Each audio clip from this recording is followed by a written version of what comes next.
skin. drop any sweet potatoes into your unbuttoned shirt there. Oh, yeah, you better watch out, Craig. Oh, he just left. Where'd he go? What happened?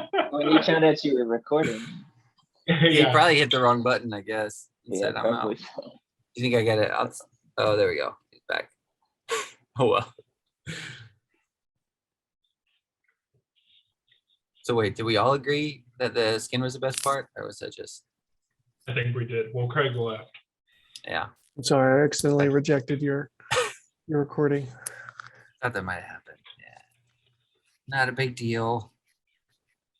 Yep, we've just been hanging out, chilling, so. So how do we start this? Chapter 3. I'm just gonna say I love these chapters. Yeah. Like the 3, 4, and 5, they're great. Yeah. So where I'm is very excited everybody? about 'em. In the book. Did you read it? Or did you stop at 4, John? Or did you read more? I read ahead, but like I reread some in preparation for this, so I read 3, 4, and 5 this afternoon. I'm into Oh, okay. 7. Wow. Oh, okay. Man, I'm behind you guys now then. I was gonna read some more, but then I went and reread those 2. I mean, How last many time we well times talked have you about read this? How many times? This would be my 5th time reading through, I think. But the whole book. But yeah. I went back. I was gonna just keep reading on, but then I was like, well, I need to go back and reread it because maybe some other stuff will stick out to me. So Since this is your 5th time, why don't you give us a summary of chapter 3? you asked me to do that last time, and I did Come so on, Jason. terrible. Okay, so chapter 3 is when Anotos, I guess it's his name. I don't know how you say it. Anotos or whatever. He goes. He's just entered into fairyland through chapter 2, and so now in chapter 3, he's walking through kind of aimlessly. It seems like I think he takes a path kind of off the trail, or maybe he does that at the end of chapter 2. I can't remember. And then he comes across this girl, and starts walking alongside him. And she's carrying some flowers, and he says that she's talking to herself, I think, and something he can't really understand. And then all of a sudden, she turns to him and speaks to him, and basically gives him a warning about the alder and the ash tree, like the alder tree and the ash tree, to avoid them. And so then I think she just walks on, if I remember right. And then he comes to this house, and it says his house is basically just 4 oak trees on the 4 corners, and then the branches go up, and it's covered, like there's leaves that have fallen on the branches as a roof. And so it said it didn't look altogether human or something like that, but he was hungry, and so he thought he'd go inside and see if there was food. And he goes in, he finds a lady there.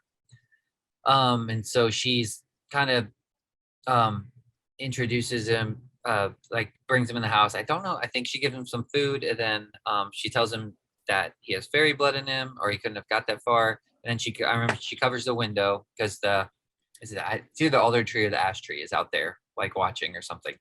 And she covers it with a book. And then later he takes the book down and starts reading through it. And he's reading one of the King Arthur stories. And then that gets interrupted with, I don't know if the girl comes back or something. I can't remember. And then basically at the end of that chapter, he goes out in the garden with her, and they see all the garden fairies and stuff like that. Because she, I guess, takes him out there so she could see how well he can see things in fairyland. And then that kind of, he gives this cool discourse on fairies. George MacDonald writes what I think is really interesting. And then that kind of ends that chapter. And then chapter 4, he basically takes his journey. It's starting to, I think, nightfall is coming, and the tree leaves and it goes west, I think. And so he's going to go east. So they say, go while you can, basically, you're good to go. So he leaves, and then basically ends up getting chased down by the tree, and it's horrifying.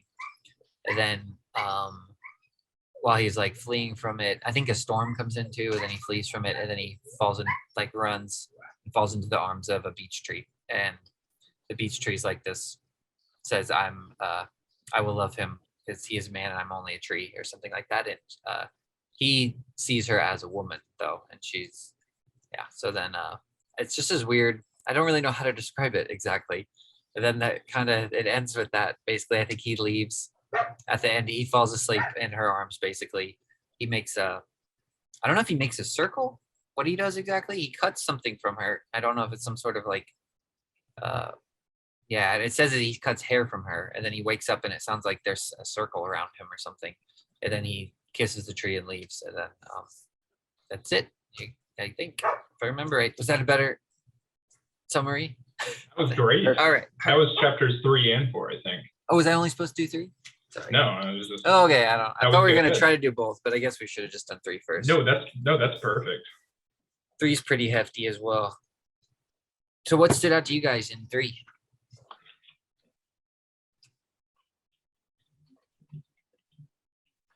We're all flipping through here. There's 2 bad guy trees, right? 2 bad guys? Or 2 trees to be aware of. Yeah. Yeah, that's what. I really love the poem at the beginning. What do you like? Just he says, George MacDonald says this somewhere else. It's not, I don't think it's in this book, but he basically says all of nature is man turned inside out or something like that. And so his poem kind of ends that way. It says, man doth usurp all space, stares thee in rock, bush, river in the face. Never yet thine eyes behold a tree. 'Tis no sea thou seest in the sea, but 'tis but a disguised humanity. To avoid thy fellow, vain thy plan. All that interests a man is man. So I don't know. I think it's just kind of the way everything we experience, because it's our experience. It's filtered through the conscious, like our own consciousness as being a man, and that's what interests us is fellowship with other people and community and other things and stuff like that. And so we look for meaning and life and fellowship even in nature in a way. Mm. I think that's my guess. I don't know. What do you guys think? You know, now that I'm thinking about it in the context of the chapter, which I should have done all along, of course. Do you think it might be suggesting that mankind personifies everything in sort of a self-centered kind of way, and that all of the whole conceit of fairyland, right, is personifying nature in a way, isn't it? It seems that way, or at least similar to that. I don't know. What do you guys think?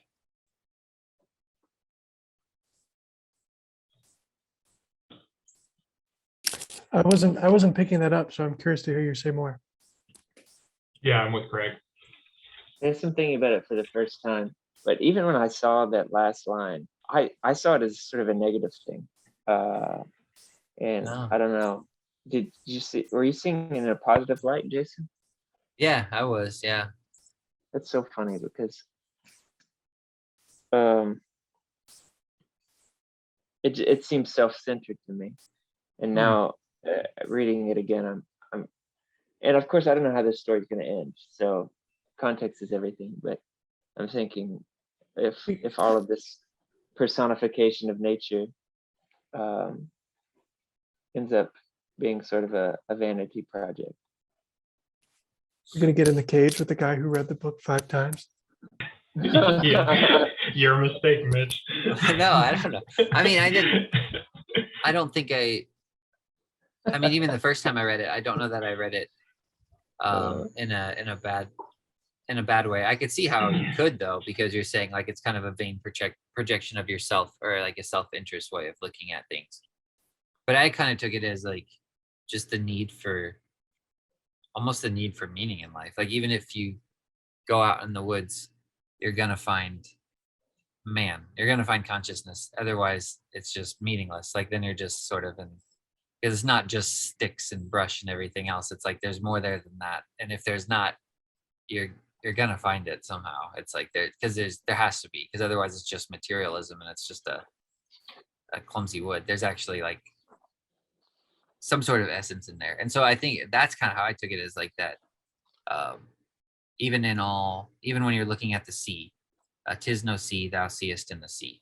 Like you're actually you're finding some sort of meaning in it, and some sort of projection of, I guess, God or purpose or something that you're trying, which I would reflect on yourself or through yourself, I guess, in a way. That probably made no sense at all. What's this line all about? To avoid thy fellow, vain thy plan. Do not forsake the Uh, assembling of the brethren, Mitch. You should. You told me that the other day. Well, is it saying that finding humanity in these things is a means to avoid your fellow Hmm. man? Or Oh, I am I see what mis- you're saying. I see what you're saying. no, I'm asking. I'm confused by it. Oh, that's interesting.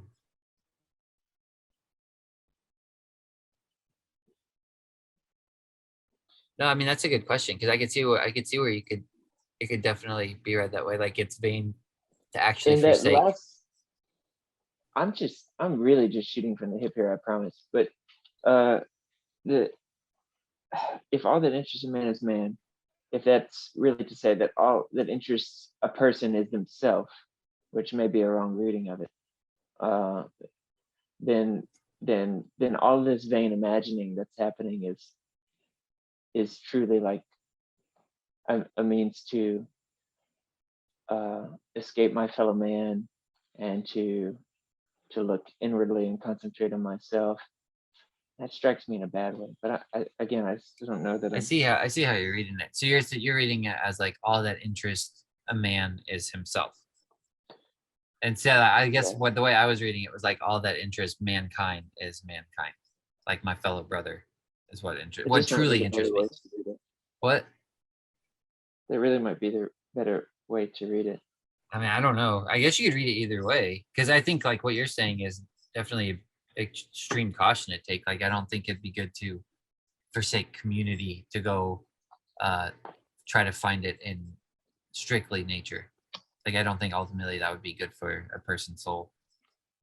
I mean, I find that's where I find a lot of peace. But I think to come back to Take that, this in Thoreau. community is more is important. Happens. Someone else chime in here. I'm talking way too much. I'm muting Me myself. too. I don't know, man. Do you know what usurp means? I had to look that up. Yeah, to take the place of or something, right? Or To take by force. oh really? Hmm. So it does kind of So sound bad. It does. I he think it is a bad usurps thing. all space and consumes it with more of himself. He makes himself the center of all things, or the focus of all things. Oh, Henry VII okay. is coming up out of his grave, man. Yeah. He's Okay, not so I happy think with what we're you doing. actually might have the right reading on it, Mitch, and I might have no idea. I read it in a good way. I think you probably do have the right reading on it now that I read it again. Because I think like that part he says to avoid thy fellow vain thy plan. Yeah. And so it's not about yeah, I think you do have the right reading on it. So he's this person who's going retreating to these things and really it's a vain attempt. But I don't get it in the context of the whole. Because it seems like he's doing that. No, I mean it's possible that he's doing that, but I don't know how this journey ends. I could tell you. But if I just if I took that right there, I think so. Like, are these vain imaginings or the things I'm starting to think? Right? Is this a wrong tree that he's barking up?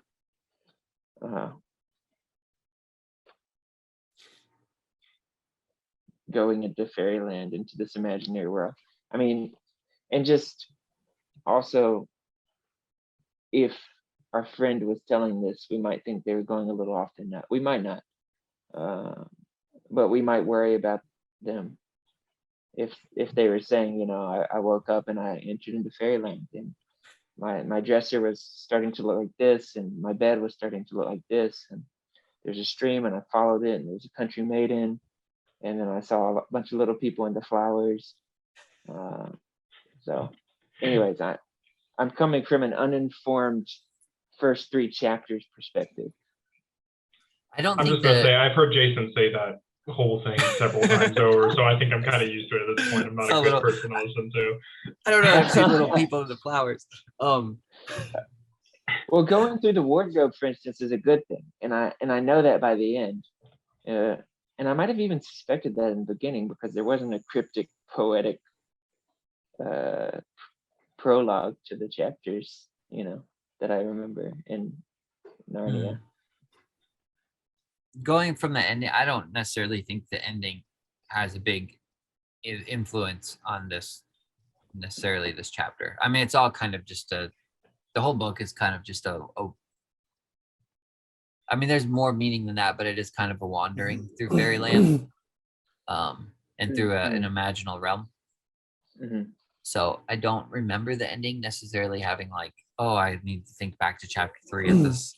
Like, so I don't think it's gonna really weigh. I don't think you need to know Are the you end saying to there's not a hard narrative, actually? a hard narrative. And there Yeah, is, yeah. I mean, there is. It's just it's kind of woven throughout it. It seems a little bit scattered because he's wandering, but there is like a thread that leads through the whole book, I think. I don't know. Wouldn't you say that, Craig? You've read most of it, like, right? I'd agree with you. Yeah. You know what's catching my attention is the author of the quote, Henry Sutton, seems to be a relative nobody. It looks like he's a friend of Emerson and a friend of MacDonald, but otherwise relatively unknown. That's cool. Wow. So we're not going to get any biographical context to help us sort Well, this out. I'll tell you that he was a religious poet. So he certainly has a religious bent. He is associated with the Swedenborgian Church, if that means anything to anybody. It doesn't, but does it seem to be Christian adjacent? Oh, certainly. Okay, but I guess that does really help us kind of get a feel for what some of these lines might mean. You'd think that a Swedenborgian would be disposed to reflect on the vanity of man. A Christian would be.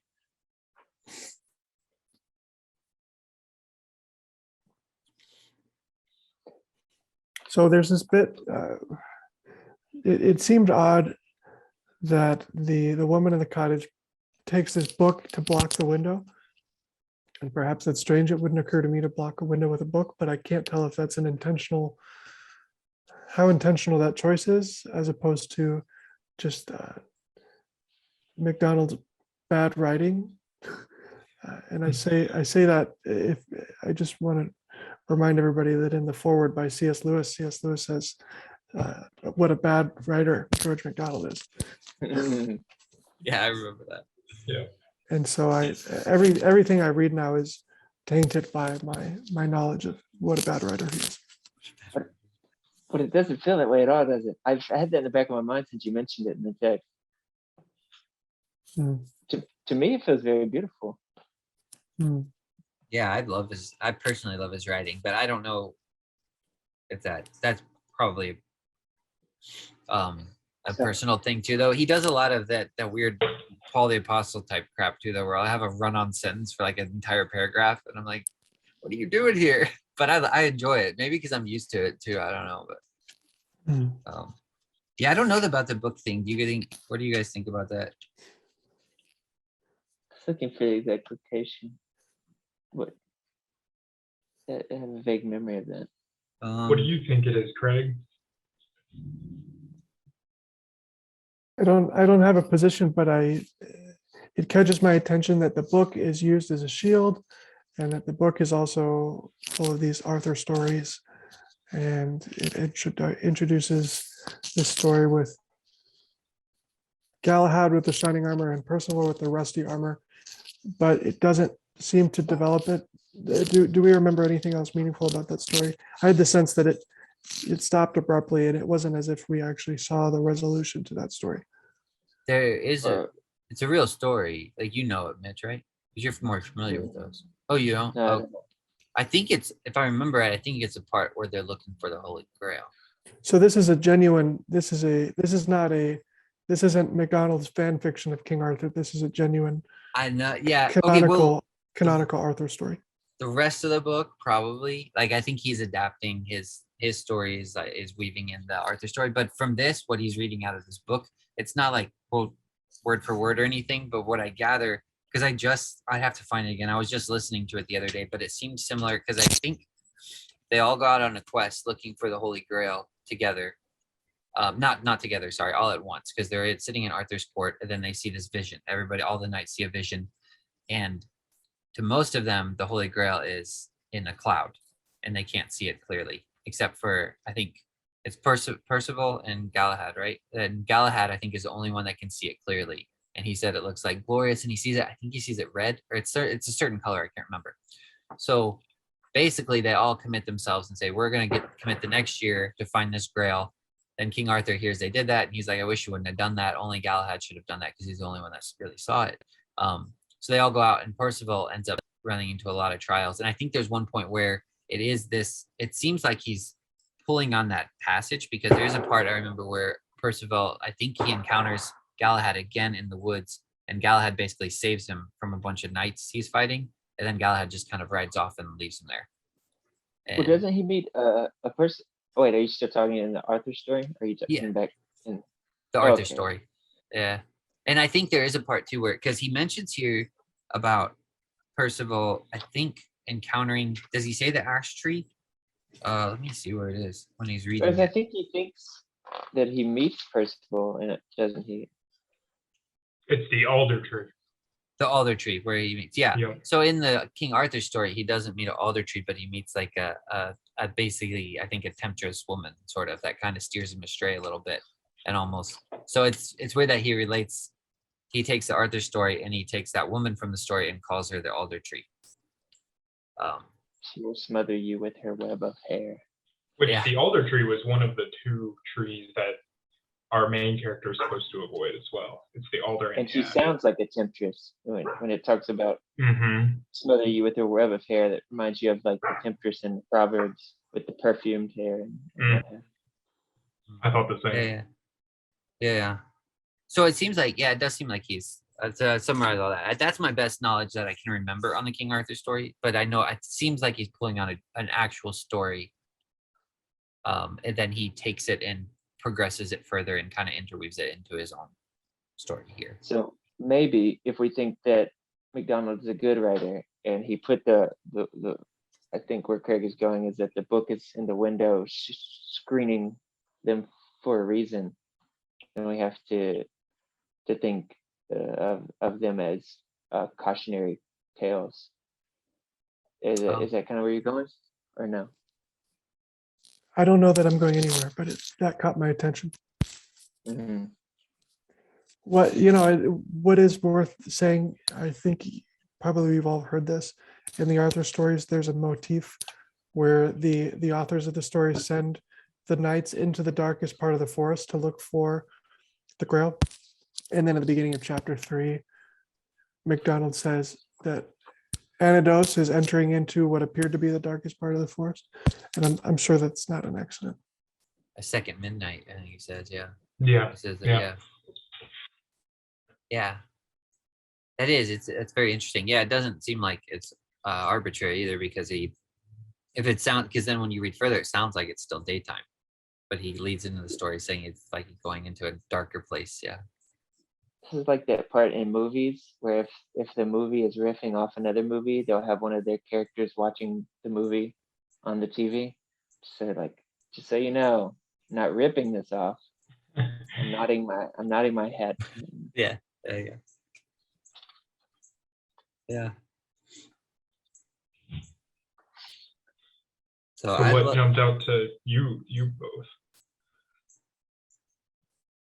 Say that again. I had highlighted, since we're just throwing things out there, I had highlighted that she says that he was not able to feel fairyland because of his education and the activity of his mind. I liked that.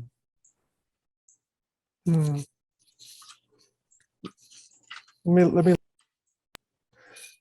I don't want to argue with you if I don't have it in front of me. I thought she was saying that you're not hungry because of your education and your. Oh, that's what it is. Yeah. He's not able to interact with fairyland in the same way because his mind is busy. is she complimenting him or is she degrading him? No, it's not a compliment. Hmm. Let me see. Is she calling him a yuppie? Yeah, Well, she says, I should be ill if I did not live on the borders of the fairies' country, and now and then eat of their food. And I see by your eyes that you are not quite free of the same need, though from your education and the activity of your mind, you have felt it less than I. Okay. You may Well- be further removed too from the fairy race. I read this question at the end of chapter 4 because in the parts that you're talking about, I felt it was kind of a slight, like in that it was better to be more in tune with or able to see the fairies. But when the tree, was it the beech that was protecting him? Yep. Mitch, I she know was what you saying- wrote. I did the same. Oh, really? Because Yeah. I mean, she's saying like, I can't wait to be a human, you know? Yeah. And so my question was, which is sort of the higher order, the fairyland or the human land?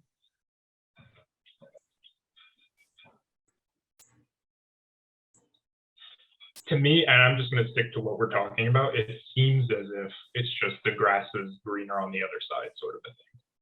I think that's all that we're given to believe right now. That makes sense because he says, you know, I don't know if it's his sister that he says, I know somebody that wants to be a fairy. So yeah. Yeah. Me, going back to that poem in the beginning, that's how I read the poem. Was it basically saying that the better would be the world of men rather than fairyland, would be the more desirable, even though fairyland is fantastic and magical and everything and imaginative and all those wondrous things. I think to avoid thy fellow vain thy plan type thing, like that would be my guess at it. Like you said, I don't think he gives a conclusion. I think you're left to kind of just wrestle with the two. But that's just my personal opinion. This is not George MacDonald's personal. Like I just think like ultimately, yeah, if you're left without community, even if you find it in nature, I think you're still going to be hungry for something. But I could be wrong. I don't know. I'm the one that like that, you know. I don't know. I like the part where he's talking about the trees, though. I kind of brushed over that a little bit. Well, the girl says that. Trust the oak, said she. Trust the oak and the elm and the great beech. Take care of the birch, for though she is honest, she is too young to not be changeable. But shun the ash and the alder, for the ash is an ogre. You will know him by his thick fingers, and the alder will smother you with her web of hair if you let her near you at night. I don't know. I just like that. I like that part about the birch. Yeah, I like that too. You know, a lot of this is obvious. Well, I have an instant sort of reaction to an oak, for instance, in a metaphorical sense, but I don't have that same reaction to elm or beech.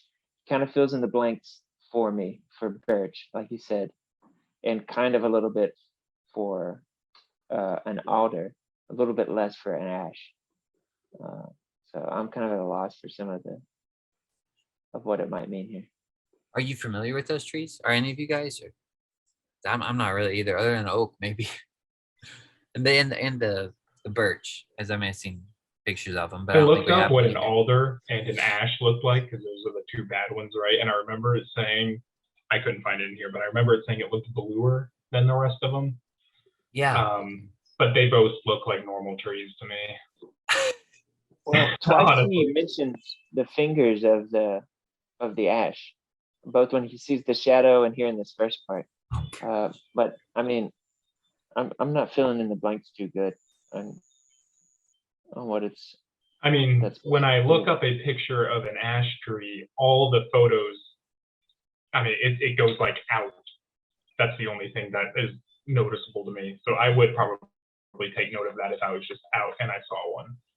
It's like the tree that you would go to and think, oh, that'd be a great one to climb.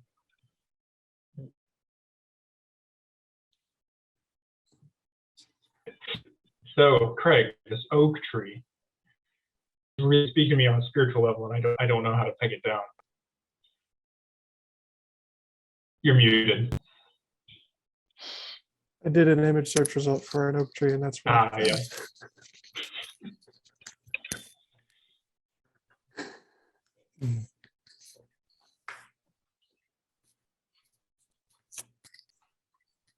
You can share the screen if you want. All to. right.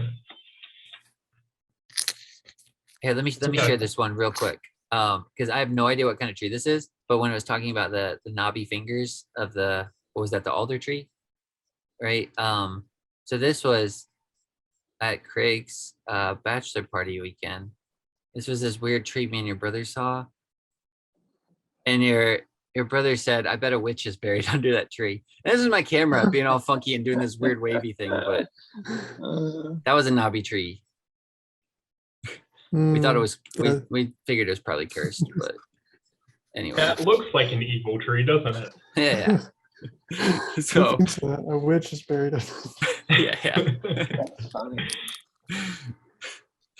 So anyways, are you gonna, you could share, did you have an image or something you were gonna share as well? I didn't. Oh, I thought you had mentioned that.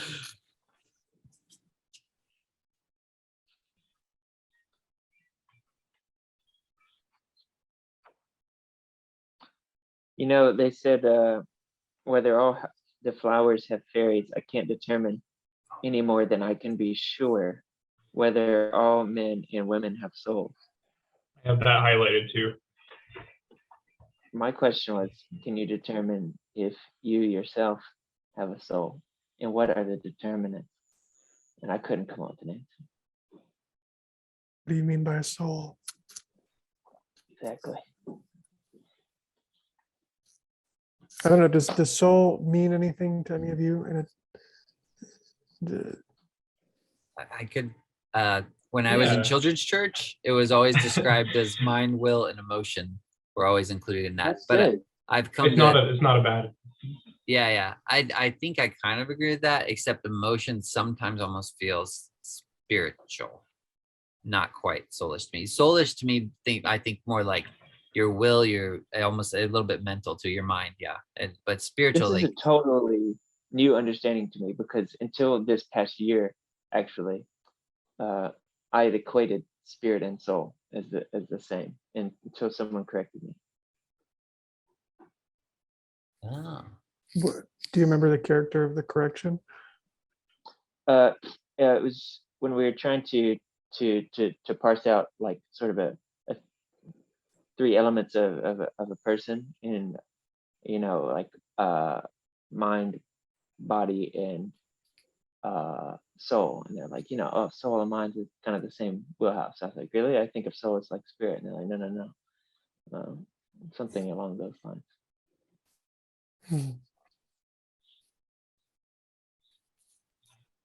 I've heard that in the Old Testament that they are very interchangeable when you're reading scriptures and stuff from a biblical context. Like when God breathes into man, he becomes like a living soul, I think is some of it says. So I don't know if soul is kind of, because it's your mind's included in that, it's kind of associated with consciousness as well. So they're very similar to spirit, but I guess I kind of think of spirit as the more related to the breath and the life and like I the think heart. that's probably true in a biblical sense. Like Yeah. in scripture, I think that's probably true. I feel like most of the time they're pretty interchangeable. My thought with this, Mitch, was I was thinking maybe perhaps he is equating the same way that fairies are to flowers is the same thing that souls are to us people. I figured that's what he was kind of doing. Because he talked about them being something like a house or an outfit. Right. And so our souls wear a body or inhabit a body for a time and then depart. And then on the previous page, it's when they talk about when flowers die, do the fairies die as well. It says they seem to die always with the flowers they resemble and by whose names they are called, but whether they return to life with the fresh flowers or whether it be new flowers, new fairies, I cannot tell you. So I feel like that was the comparison there, right? Is like the fairy to the flower is the animating spirit behind the flower that makes the flower what it is. That seems right.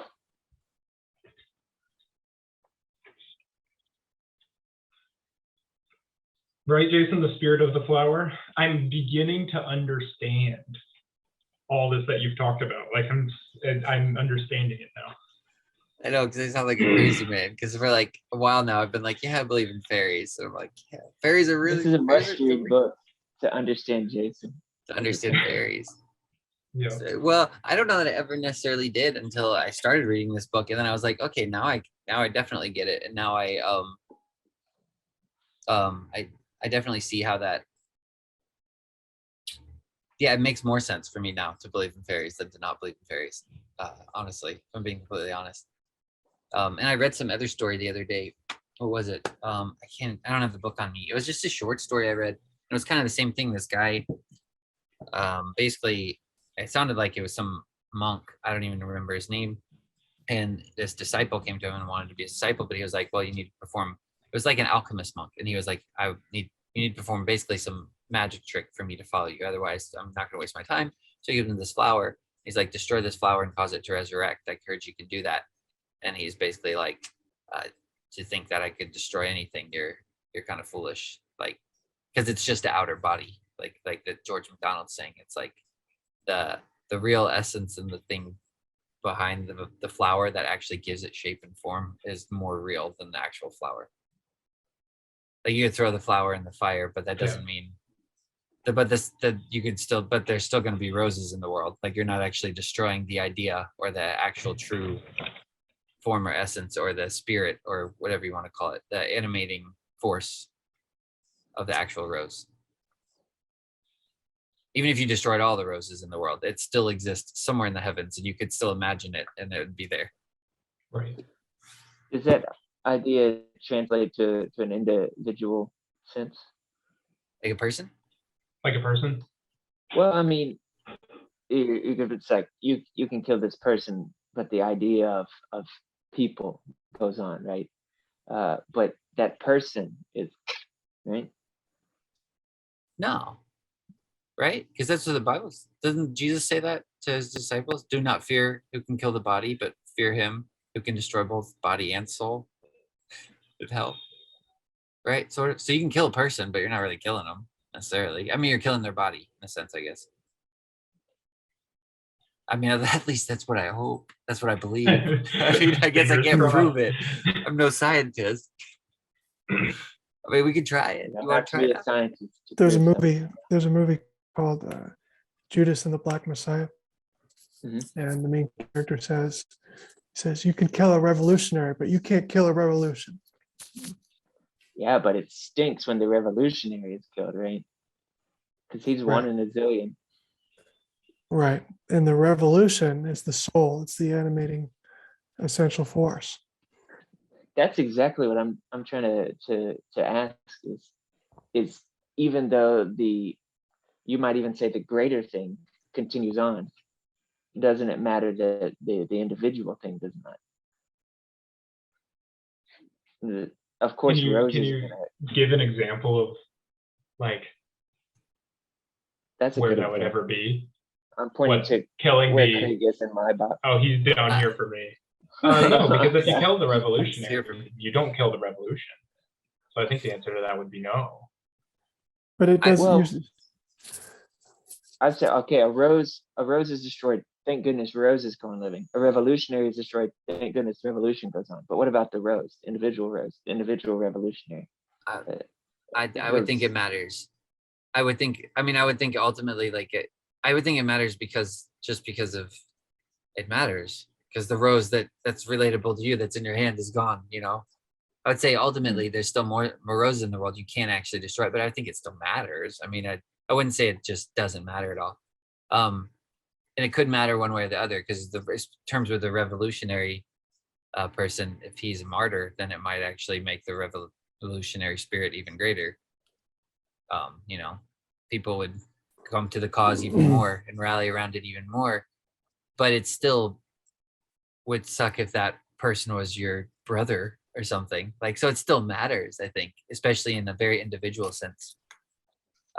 That's why Christ is important, because it's like, it's not just some God up in the heavens, like he came and incarnated his flesh. And so it's like, he's very immediate in that way.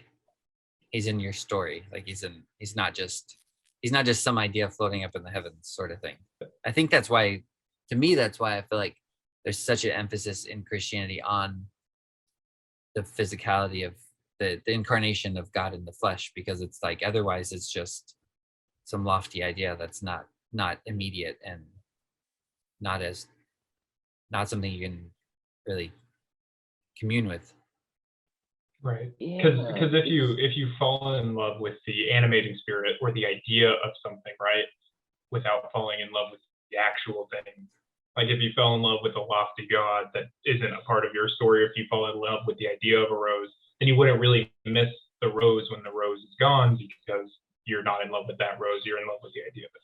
And so, Jason, I think you hit it exactly right, that things are important because of it's individual to you and it's special to you, but like what that is to you, you don't love it just because of that's what it is. You love it partly because that's what it is, and partly because it represents an animating spirit that you love behind it as well.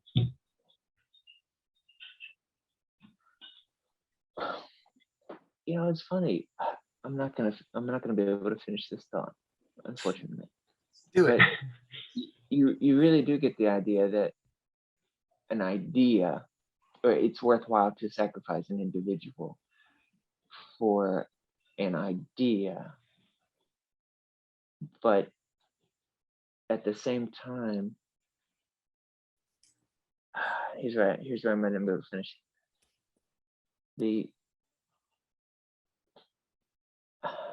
I was right. Self-fulfilling prophecy. The individual is,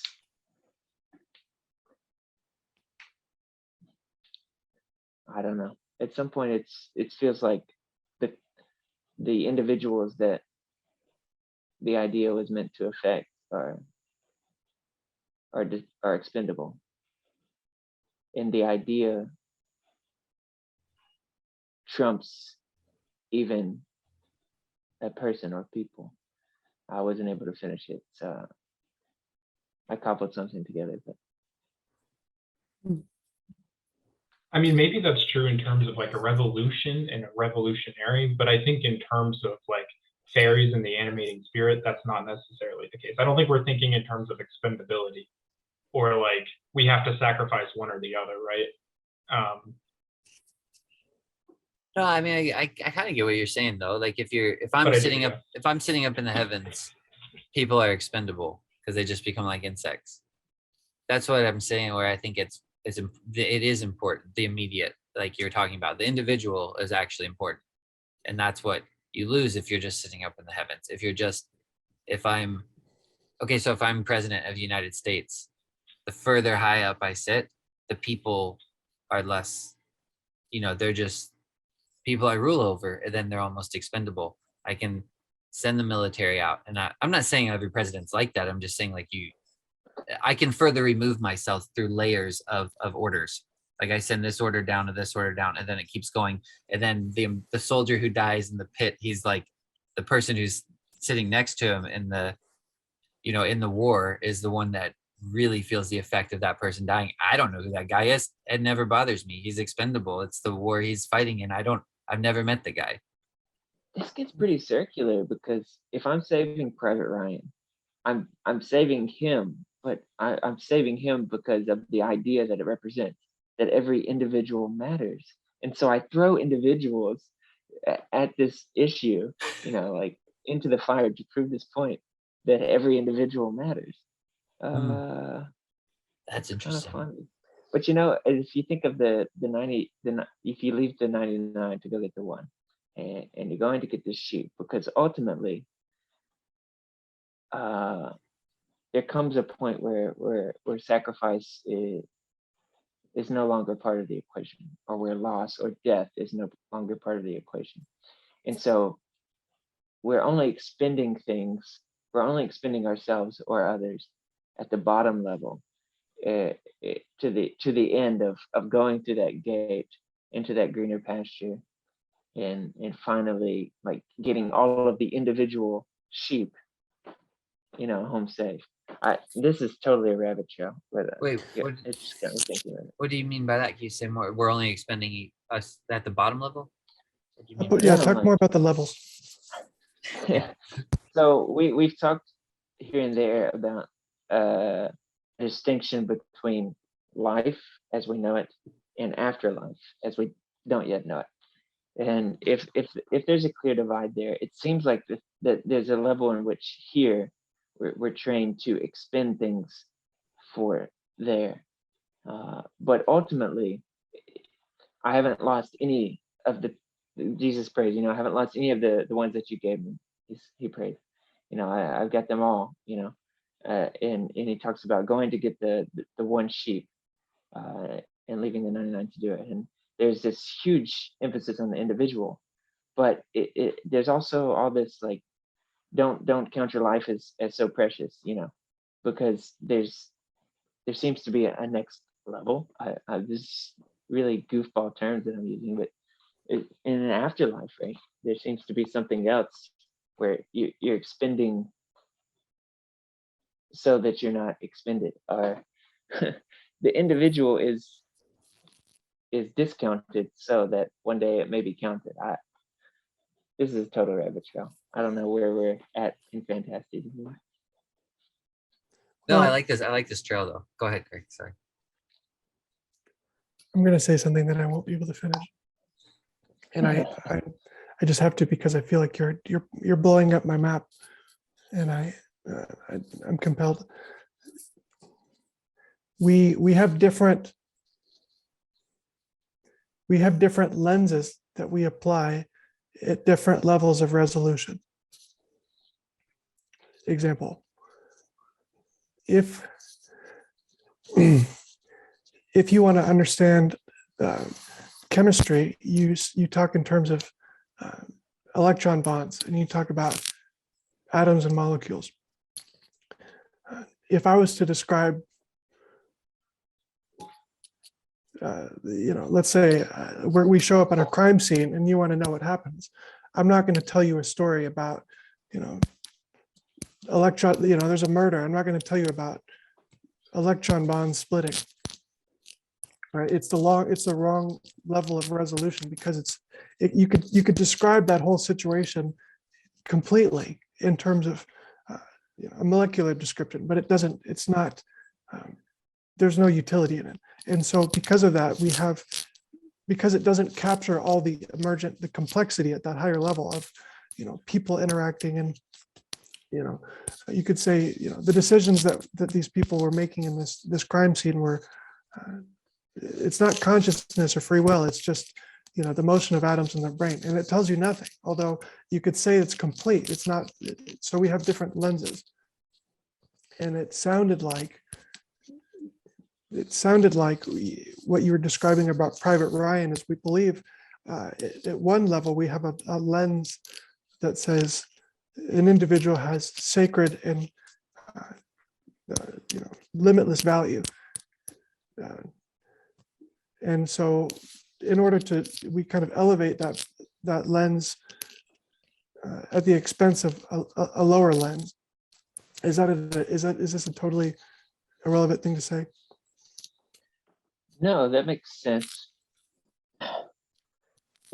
Specifically in the Private Ryan example, it felt like it could become circular and meaningless.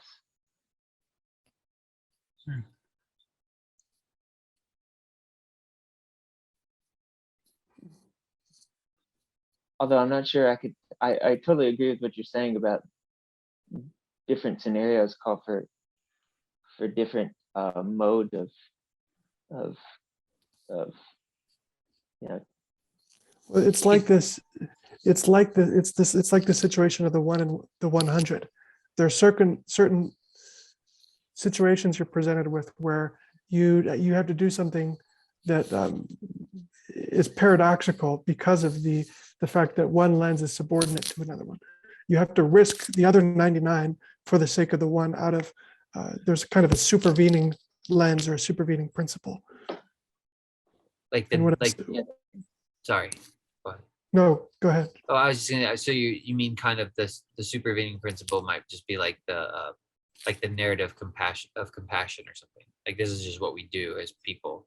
So like you're holding on to that story of like this the narrative. I guess I don't know the right way to say this either. I'm not gonna finish this thought either. In Saving Private Ryan, the saving the one is the idea of that is so Yes. valuable that if we just threw away the one and said we'll keep all the 99 and throw away the one later down the line, we need that narrative, like to sacrifice the 99 for the narrative. It's not, yes, because it's not about the one, it's about the willingness to go after the one at the expense of everything else. Right? Yeah, I get it. Yeah. The heart behind it, the actual spirit and motive The soul. behind that. Yeah. What you're saying, Craig, is like the action of going after the one is one of those lenses that seems to contradict some of the other ones that may be superimposed above it, Mhm. right? Yeah, I understand completely what you're saying, and like, Or the other way around. Yeah. or the other way. And so, like, in more abstract terms, or in going back to like what we're talking about with the soul, it's kind of like that weird feeling when a loved one passes and they're a believer, and you say, "I'm very sad that they're gone, but I'm also happy because I know that they're in eternity." It's like these two like contradicting levels of a hierarchical worldview that seem to it is cyclical, Mitch. Oh, I got another weird one. Like I could maybe touch on, or I think it maybe might relate and maybe it won't. But have you all seen Fury? Has everybody seen that one? I love that movie. Yeah. So like, why didn't those four guys leave the crossroads? Because it's like it was more important. Like the crossroads is just like, it's just a road, it's just a trail, but it's like it's the narrative and the idea of holding the line. Because he says something before that, he's like, there's a wave coming and we're going to be the rock that breaks that wave. And it's like that's the story that they're giving their life for. It's not for necessarily the road or the individual. They count that narrative or something, and that idea of holding the line or as is more important than their lives. And it's like, so that way it can affect people further down in the future. So I think that kind of, I don't know, is that similar to kind of the 99 thing? You're not really, you're sacrificing the 99 just for the story of yeah. I think what Craig is saying is like you have this narrative, and that is like one of your, and correct me, Craig, I'm not trying to speak for you, I'm trying to like understand you and let you know the way I'm processing this. The narrative of like we are going to be this rock that breaks this wave is like one of the levels of resolution that you look at things, and then on a much finer level of resolution beneath that, you also have that all human lives are sacred, and so it's a very sad thing that we're going to die here, but it's in the service of this other wider, broader lens. Does that make sense? But that doesn't mean that neither of them are invalid. They're both true, but they do seem to contradict each other, because you're giving up a life that down here is very sacred and pure, but up here in the grand scheme of everything, it's the idea. Is that correct, Craig? Is that what you're kind of saying? Yes. Okay, I'm tracking. But perhaps I'm going to say nonsense right now, but if perhaps if your lens, let's get kind of pseudo concrete. If your lens is, how do I organize a society, right? Like if we're lawmakers, we're governing, and we're going to make laws about individuals. We're going to make a law where every individual is sacred, has a sacred value, right? But then if we zoom in and we're looking at a personal level and we're making decisions not as a governing body, but as the people on the ground, there's this different lens, which is our lives are expendable for something higher. It goes away because it's literally a different level of resolution. Yeah, that was the first thing I thought of, Craig, when you started talking, was if I was president, I mean, that's the hardest part, right? Is determining what level of resolution you want to dictate the country. Well, it's what's strange is the president is playing multiple games. Like he's playing a game with the pieces of, he's playing Risk with the nation, but he's also simultaneously, he's a character on the, like, Mhm. you know what I mean? He's I actually do. one of the pieces on the board. Sounds fun, right? I still wonder if maybe cyclical is not even a strong enough word for it. If it doesn't end up being self-defeating, I mean, we're talking about a Paradoxical, payoff. maybe. Maybe even stronger. Maybe so. I think self-defeating is the type of strength I'm looking for, because if I'm preserving this narrative for future generations so that they can participate in the same narrative and throw away individuals for the sake of the individual and into perpetuity, I don't know if it works as well. No matter what your lens. Would you say could you maybe say the proper way to do it would to have people that are signed up for throwing away their life for the individual, and those are the people you use? Yeah, I mean, but ultimately somebody's playing Risk with them, right? I guess so. I mean, I'm not bucking up against it so much as thinking about. yeah. Here's a weird thing. If you keep going. Okay, well, I thought it was like with Christ. So like, there's like, you can kind of go up in places of authority to the president, right? And you're sitting at the top. And then I think Pajot mentioned this, and for some reason that's been on my mind lately too. There's like this leap beyond that, and it's this leap of faith to become the martyr. And it's like there's something higher than the king, and it's the martyr. And so in Christianity, it's like my thought just now when you were talking was like, would God sacrifice all of heaven for one? And I'm like, well, why wouldn't he? Because everyone in heaven should already have their hearts committed to lay down their life, because your life is not your own anymore. So it shouldn't really be a question. Like everyone in heaven should kind of be on board with like, yeah, we're all, that's the idea here, right? Take up your cross and follow him and give your life for the one. Maybe that's a bad way to look at it. I don't know. Heaven is the tank team at the crossroads in this analogy. Yeah, sort of like when you come to Christianity, then your life is not your own anymore. Like you die to yourself, and so you're dying daily all the time. And yet that's what love is. Love is like sacrificing for other people. So if you're committed to love, then it's those that are committed to love that are expendable. But at the same time they're not, because you really can't be destroyed, because like you could do, if you're actually committed to love, you're completely free, and death doesn't even hold you. Like anybody can do anything to you and it doesn't matter. Yeah, I think one problem that the Christian narrative solves is that this doesn't spiral into perpetuity.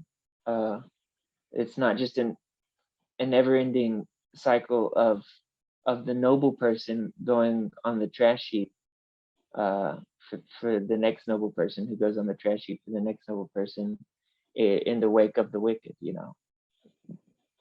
There's a final resolution. I agree with that completely, Mitch. But it's not Phantastes so much. I mean, flowers have souls too. Way to bring it back. Jason, do you believe in fairies, or do you believe in the idea of fairies? I believe in fairies because I believe in angels and demons. Okay. I've personally had experiences with angels and demons anyway. But even in scriptures and all that stuff, and I believe in spirits. I believe people's spirits are eternal. So I believe angels and demons are kind of similar to that. I believe in fairies, jinns. I probably believe in ghosts now. I'm still not quite sure what to make of ghosts precisely. Like I don't know how to describe it intellectually as much, because it sometimes feels a little bit associated with I mean, I guess you could say a lot of times it would be described as like haunting memory or something. And Yeah. but I don't know how a haunting memory actually embodies a place, which is very strange. And I don't know that the ghost would be specifically the deceased person, but rather you know what I mean, like a spirit left behind, of like a tragedy that happened, and there's like I mean, you even when you come into a room and people are mad at each other, like say you walk in a room and two people are fighting, like you'd feel that like in the air. It's very strange, and it's like it doesn't. Rich blood. Yeah, so like I don't know. You just cut out for a second. So I feel like maybe it could be something similar to that. Like you could feel spirits in the air if you're actually being aware of it. Like people can sense that. You can pick up on when someone's just in a bad mood and stuff, and they could be trying to hide it, and you could still Right. pick up on it. But yeah, so all I say, yeah, I believe in fairies. Cool. Cool. I might get there. I might get You there. by the end weirdo. of This book. Yeah. Do you not believe in fairies? Have you not seen Hook? Every time someone says they don't believe in fairies, a fairy falls down and dies. Oh, that's true. I have seen Hook. So what's your guys' answer? Do you guys believe in fairies?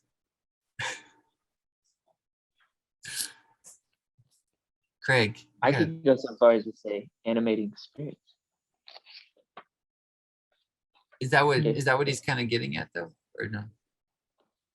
If it is, then yes, tentative yes. Hmm.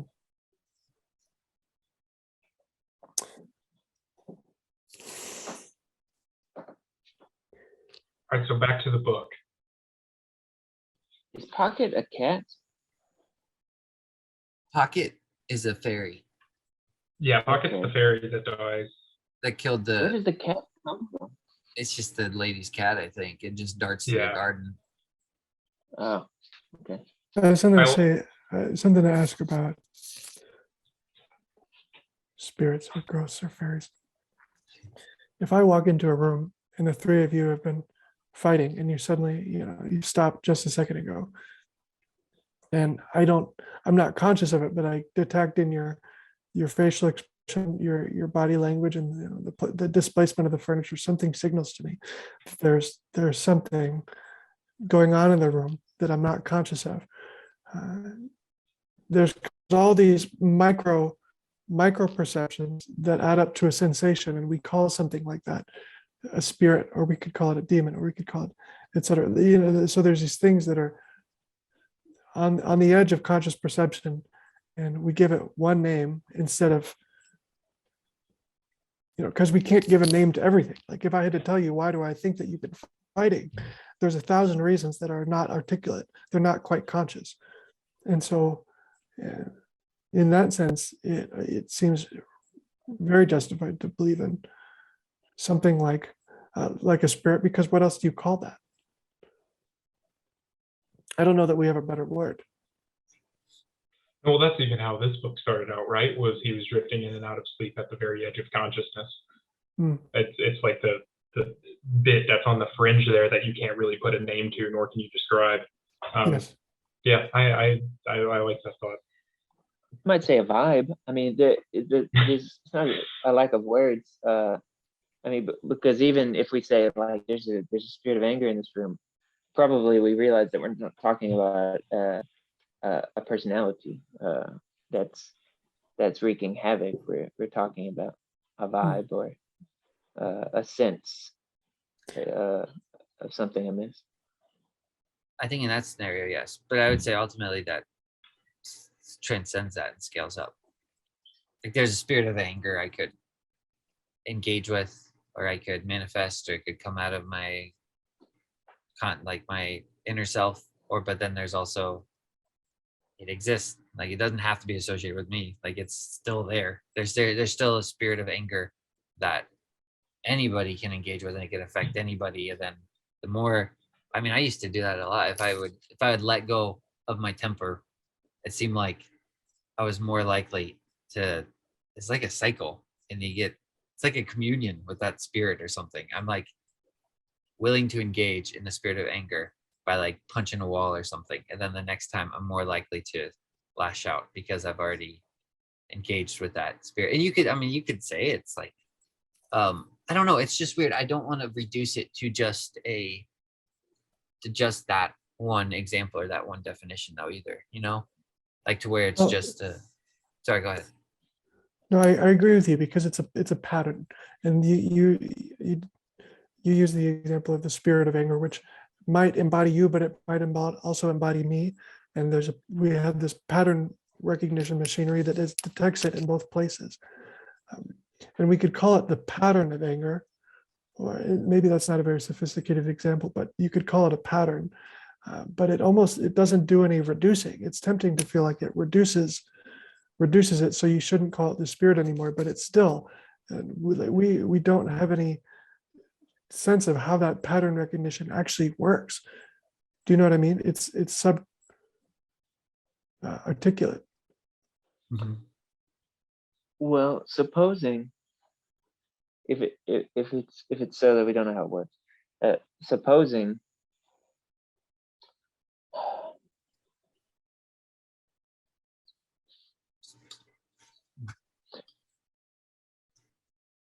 if are we still using the example of the friends in the room who've just been in a fight? Sure. I may be lost. I don't know why I opened could- my mouth now. I could, Come on, it- keep opening that mouth. yeah. I'll just burst forth and see. But supposing if we don't know what it is that causes this thing that's at the edge of our consciousness, like I think you could reduce it easily enough, and I think reduce would be the right word too. Given the alternative, I could reduce it to. Are you when you say pattern? Are you saying that I notice things in the room that I've seen before and have come to be related to this? Are you saying it at a different level than I'm talking about? Yeah, it's a pattern.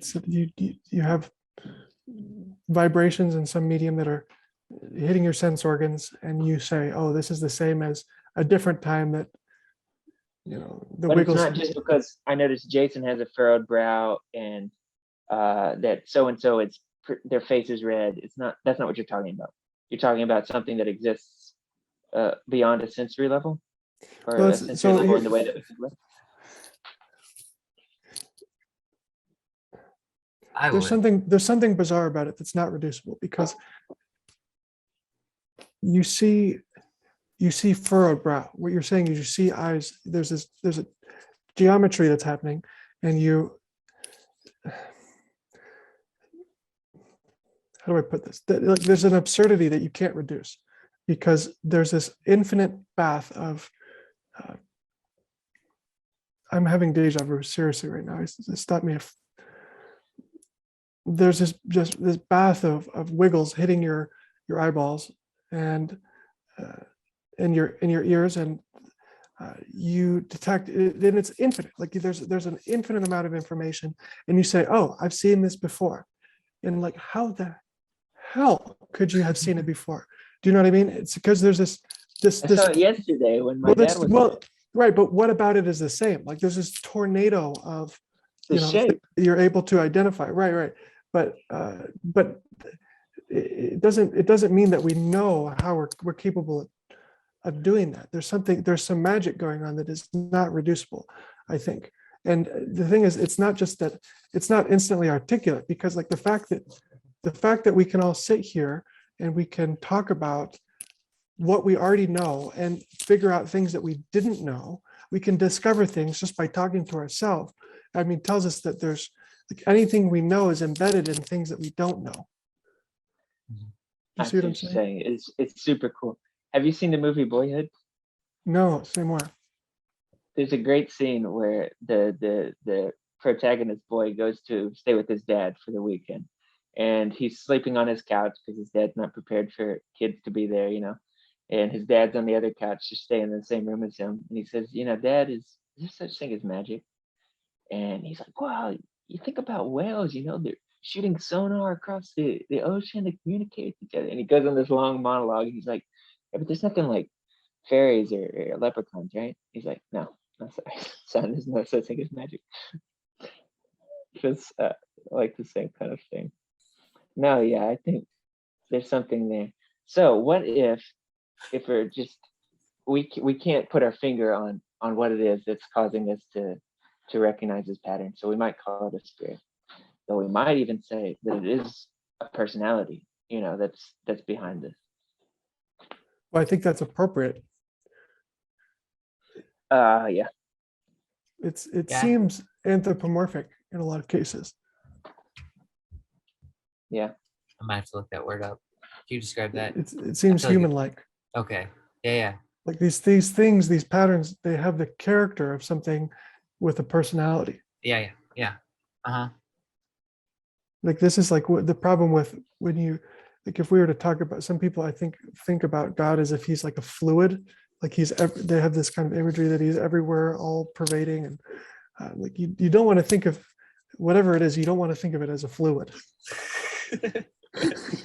So just Yeah.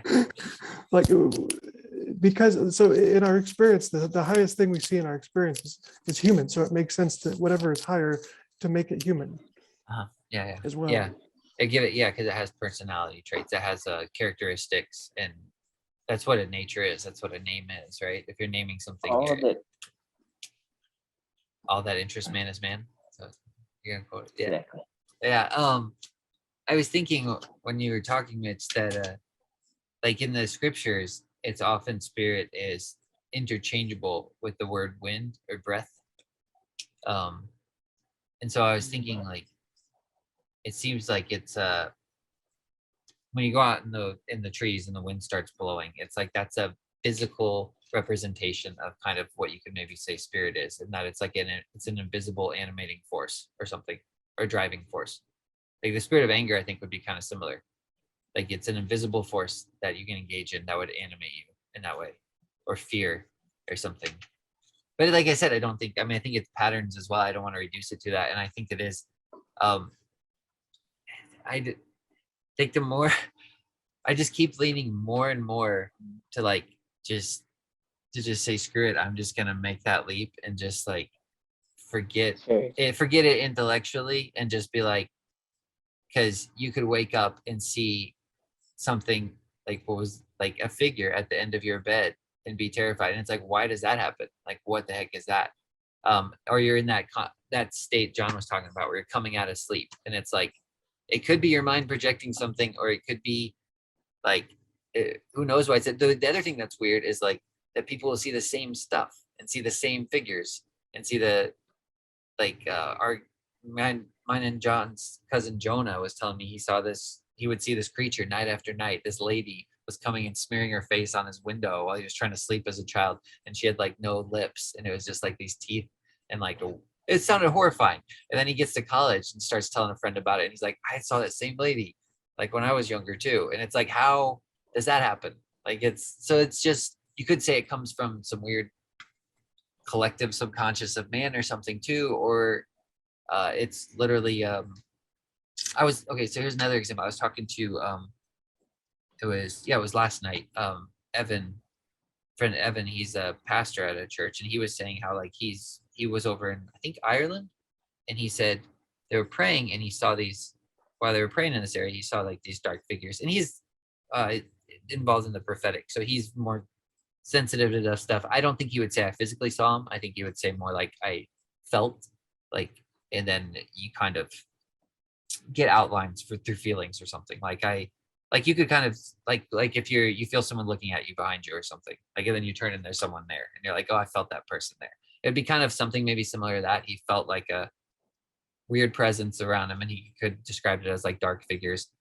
So that to say, he said after that, while he was there, he got this sense that they were basically saying to him, like, we know what you're doing here, like almost in a bad way, like, stop, like, we don't want you here, sort of thing. After that, he said he got lots of dreams, was having these weird dreams. Then he said before he left, he had this weird dream about some, like, he said an ox man is what he called it. And I was like, I got excited because I was like, is that a minotaur? What do you? And he said he couldn't remember if it was which half was which or whatever. But he said he went home after that and actually Googled it. And in that same area, there's a lot of folklore, and there has been for a long time, of an ox man. and many people that are in that area will see him. It's like this weird Oxman spirit associated with the land, which is also very strange. And I don't know how any of that works either. Hmm. But I'm just like, I don't know. I'm really, part of me is just like, I don't even know how to describe it or how to conceptualize it. But I'm like, I'll just make the leap. And I'm like, yeah, it's there. It's out there. It's real. So many people experience it. It seems like if I'm actually trying to treat this scientifically, it'd be more harder for me to deny it because so many people have these experiences. A lot of people don't, I guess, as well. But I don't know. Any thoughts on that? Sorry, I just rambled. How do you explain any of that?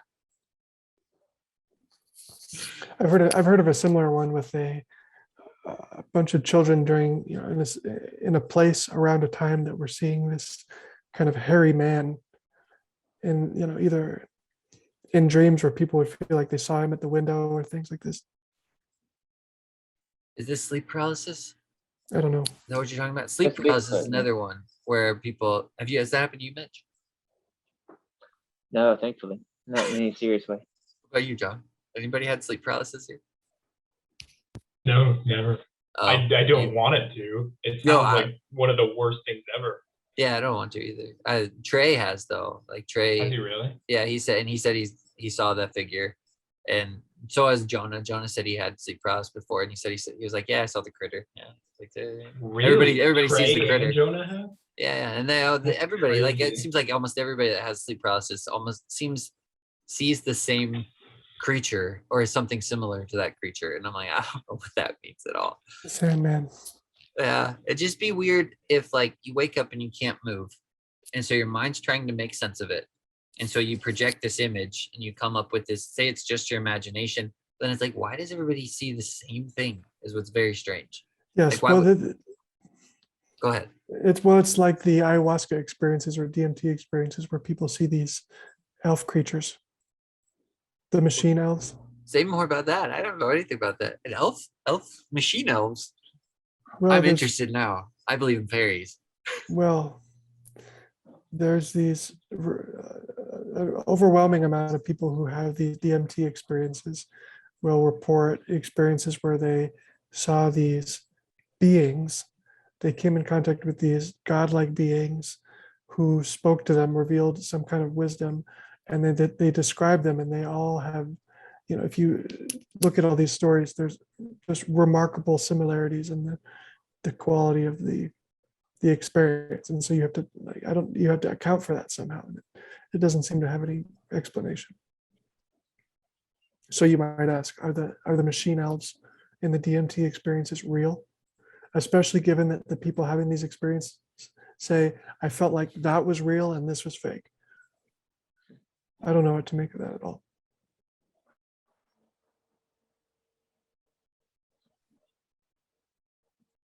I don't either. Go, John. You got I have no some? idea. I got nothing, man. I don't know. I was just looking up pictures of all the things that you're talking about. The Seeing if elf? anyone sketched.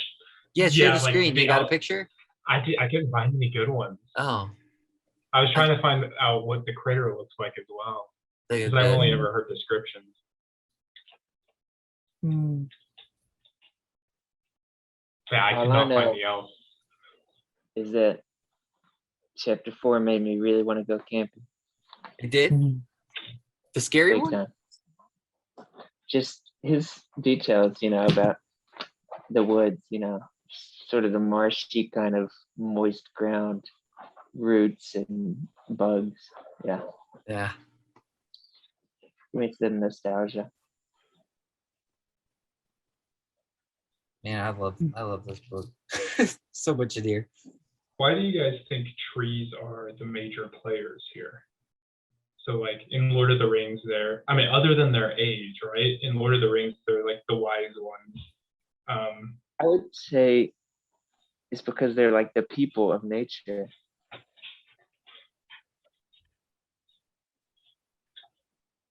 Hmm. What makes them the people of nature? Yeah, what's that? I agree, I think. Well, I don't know. Just when you walk into a crowd of people and you see them, they're like the stalk standing up, and you see all the little things below them. The bugs, the squirrels. When you walk into a forest, you see it's the trees, that's the crowd of people, that are standing and, above all the little critters. I don't know. Hmm.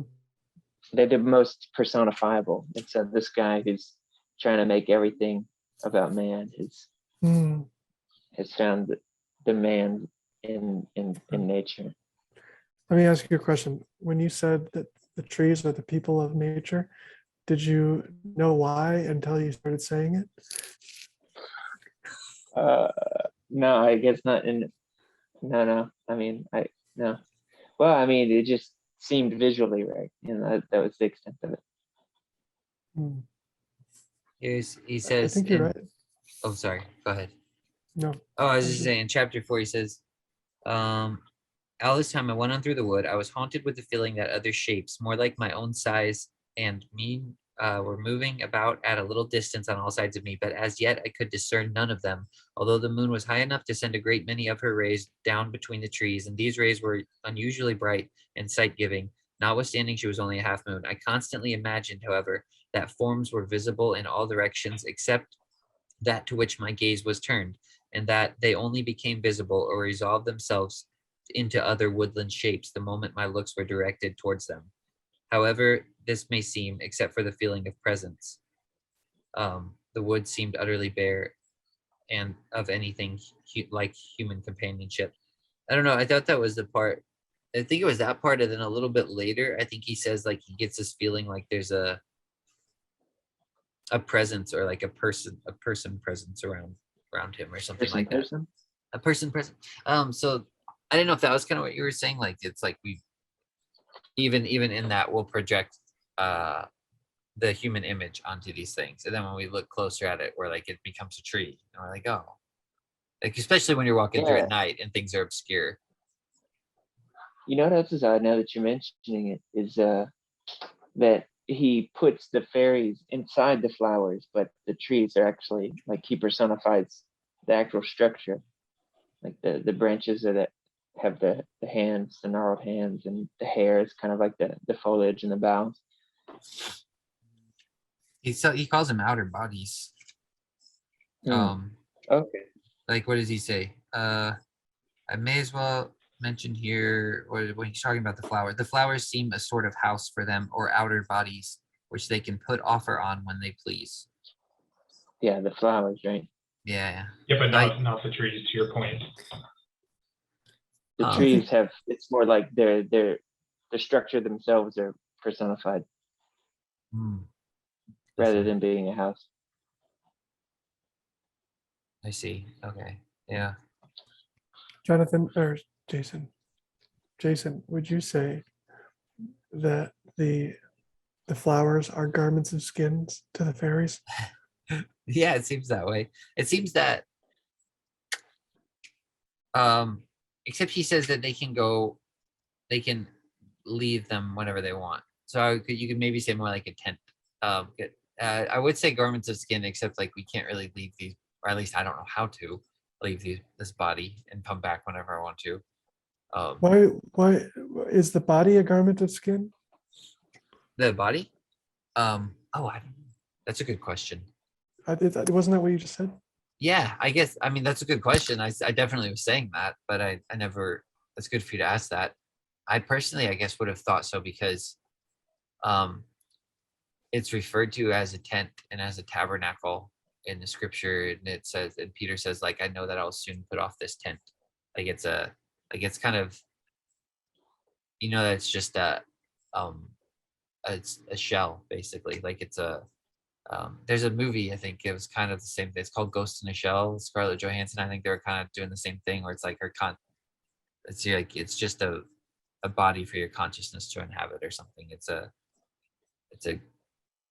but I don't that's a very good question though, because I think even within, if you're looking at just scripture, I think that's a debatable thing. I was saying that the body is a garment of skin, but I think a lot of people might debate that. It seems right. And you move from one to another, right? Yeah. So when God makes them tunics of skin, what did they have before that? Like that's where I think it might be debatable. Because if that's the garment of skin, did God just was Adam and Eve before that? Did they have physical bodies, or were they just almost like angelic I think so. beings? Yeah. Well, it just seems like it's something that the spirit can move from one to another, at least. If we have this one and one day get a new one.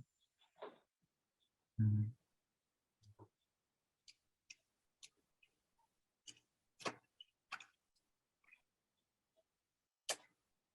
It's an interesting question.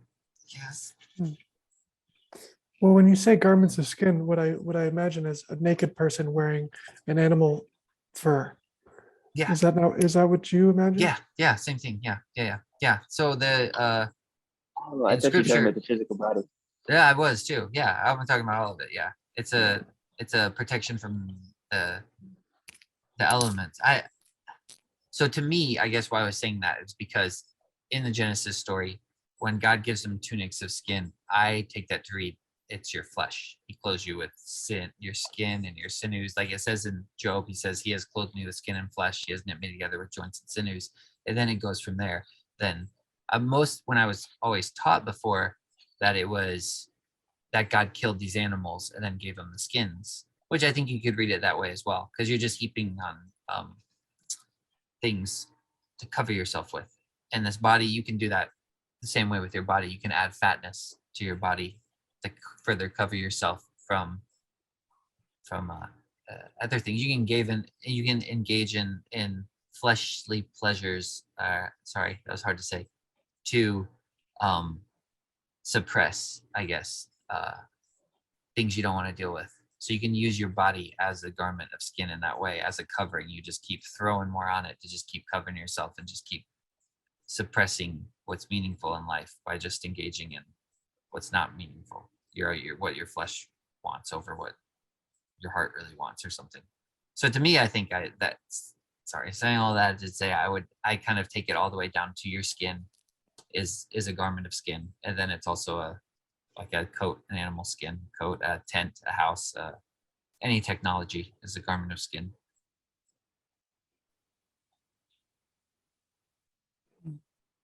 Sorry, so weird. Like even what we're doing now could be used as a garment of skin. It's something to kind of hide. It's a covering in a way. You're hiding under. Like where I could hide in use the internet even as a garment of skin, in that I don't have to actually, it's just heaping one more layer over me to shield myself from things in a way. Maybe that's a bad way to put it. Do we think that the soulishness of the fairies inhabiting the flowers is meant to allude to the soullessness of the trees? Like you say that again? Well, the flowers are inhabited by the fairies, but the trees aren't inhabited by anything. Is that do we think there's something to make of that? Wait, the trees aren't inhabited by anything? I thought they Could were. you say that again? The trees are not inhabited by anything. I thought that's. I don't know. I mean, not discreetly in the way that the flowers are. Fairies go into the flowers and use them as their homes and leave, but the trees are just the trees. But doesn't the is it the ash? Doesn't it chase them down You're saying in the fourth chapter? Yeah. Yeah, so it'd be the spirit of the ash is haunting him. Like the tree's not getting up and chasing him, right? I'm not so sure. So like he's not, because I think he says I looked around and there was no ash to be found. Like there's not an actual Might be ash right. tree, but like the tree. So like the spirit of the ash tree is like what's haunting him and chasing him through the forest, and it's not the actual tree. Like the spirit of the ash So tree has maybe- left the physical tree and is now hunting him. Maybe these shells just are inhabited differently, more like a body of armor than a house, or a suit of clothes than a house. Yeah, It's just not presented in the same way. Two As the crazy fairies? events. You know? Yeah. Yeah. Or maybe yeah. George MacDonald's just a bad writer, you know? Yeah. I think Well, that's what it is. Can you say more how it's like not presented in the same way? Like what do you mean by that? I guess I'm having trouble tracking, I think. Craig, do you want to take a stab at it, or do you want me to? Go ahead. I think you got it better than I do. I doubt that. Come on. Well, okay, so with the fairies, right, and the flowers, it's made very clear that the flower is a separate entity from the fairy. The fairies can enter the flowers and then they can choose to leave, but you understand the entire time that they are the animated spirit behind the flowers. With the trees, he doesn't make it super clear that the spirit of the ash is separate from the ash. It is just the ash. Does that make sense? Yeah, I guess so. He doesn't specifically make it clear. I guess I just got that impression, They but maybe talk that's about because his I've fingers, and they talk about their hair of the Mhm. tree itself, rather Yeah. than of the fairy that's inside the tree. The tree itself is personified instead of something that is Analogously animating to the the tree. main Yeah. character, we don't see his soul, as a separate entity that inhabits his body. We see it as a person. but he describes it as a person, right? The trees. I mean, he says his knobby fingers. Like he doesn't say, Exactly. yeah. So the same way the flower, the flower is described. Like what about the daisy? No, The little that's in the same, but he's describing the fairy of the daisy, not the daisy flower itself. He's not saying that the fingers of the daisy. He's saying the fairy comes out and has its own little fingers. Yeah, like Jason, why That's what he said. why wasn't he chased by the fairy of the alder tree?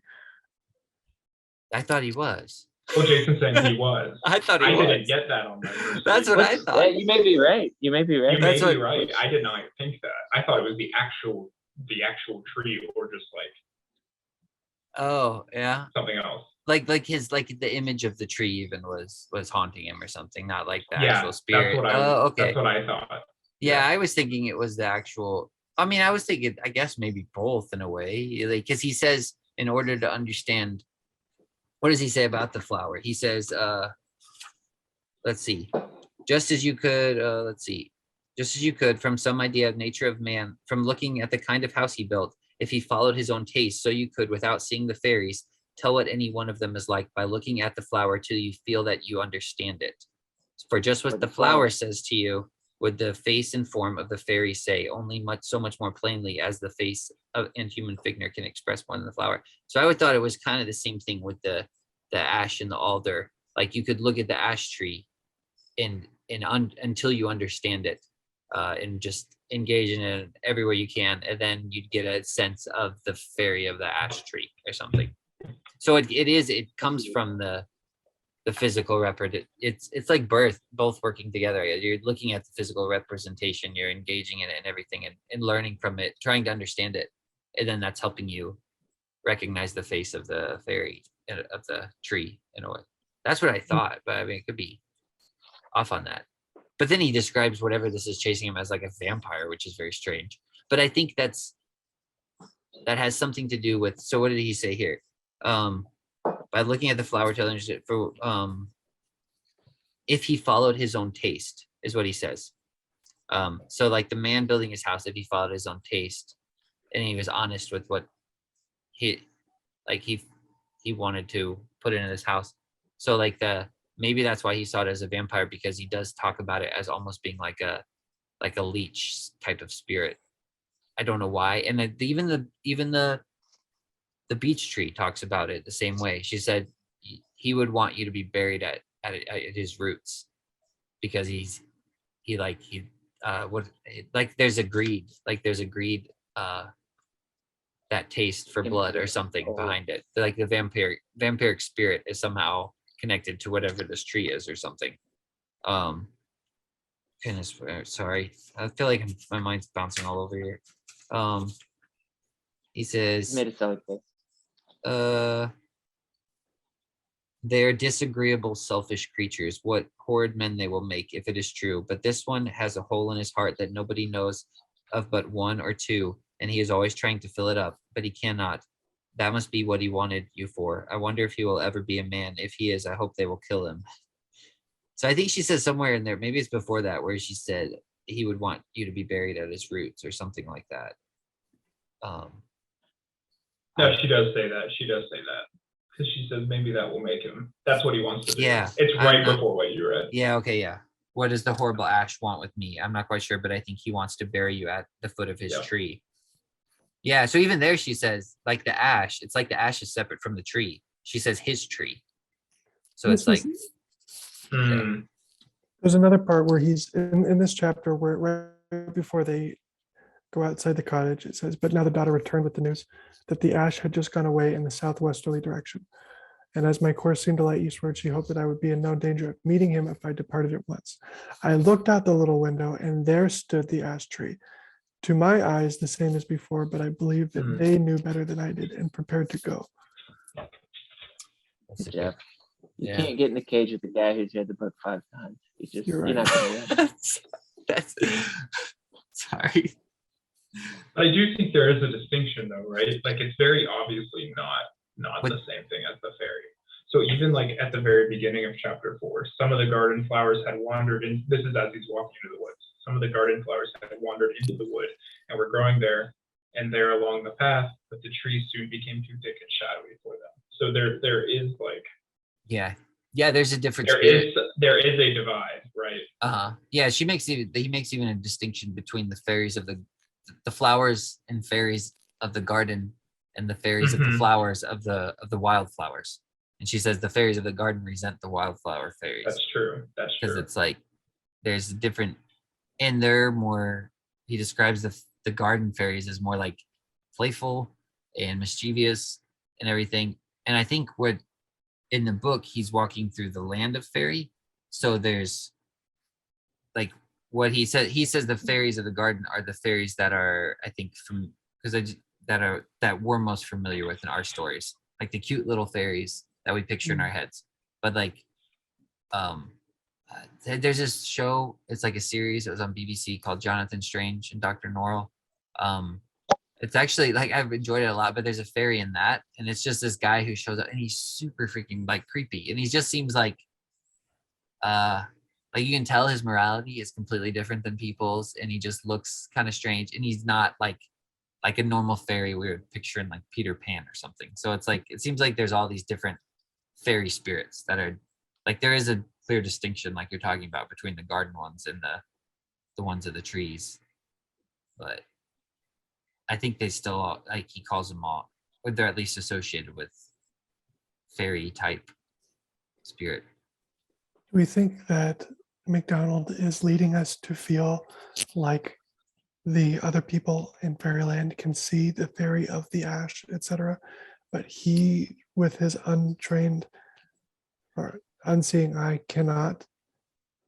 Because, do you know what I mean? Like it seems like it draws attention to the fact that he is mistaking the tree for the spirit of the tree. The hosts see the spirit of the tree, but he only sees the tree itself. Are we made to feel like that's a mistake on his part? I think so. I think it's just sort of a learning curve for him, and it's only just determining to what extent he'll be able to see. But it's found that he is, in fact, able to see the fairies as distinct from their houses. Yeah, it's definitely a learning curve for me as well, because it's like it seems like he also makes, at least gives hint that that not every tree is a fairy. Like we're kind of saying, like it's like you can't go out and look at this tree and be like, oh, there's a fairy right there or something, and just be like every tree has a fairy. He kind of, even with the flowers, I think he says they're just kind of there. The flowers are there. Then there could be a fairy in the flower. There could not, because it kind of comes and goes as it pleases, like a house or something. So it's like you could make the mistake of making everything fantastical or something when it is just a tree. When you look out your window, like Craig said at the end, he looks out and it's just a tree and the ash is gone. I don't know how you tell that. My big question of the whole 2 chapters is this super cryptic line that's repeated twice by the beech tree. I may love him, for he is a man, and I'm only a beech tree.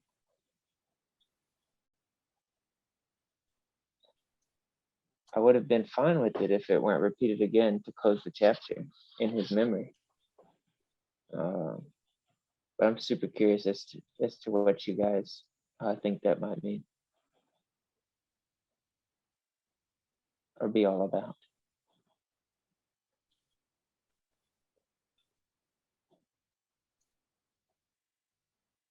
I'm not going to get to a solution here, but maybe you guys can riff off it afterwards, and see if it takes us anywhere. I get a sense that this is one of his grandmothers.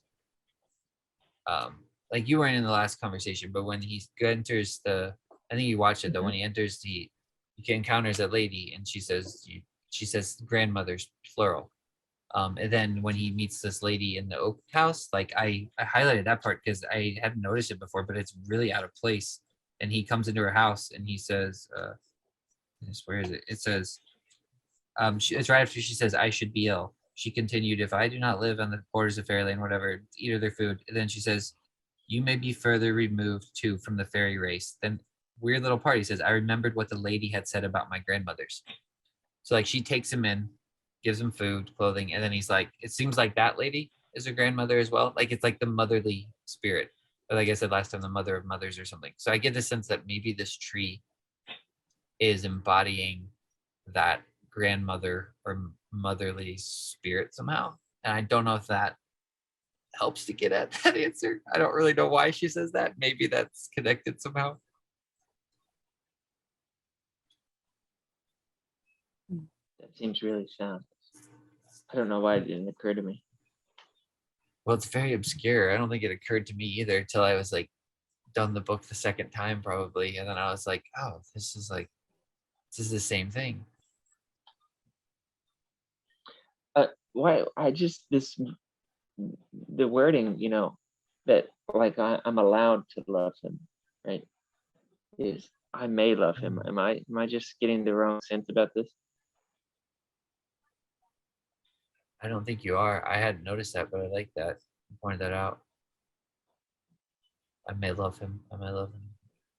And everything about it's weird. Like I'm only a beech tree. Why are you saying I'm only?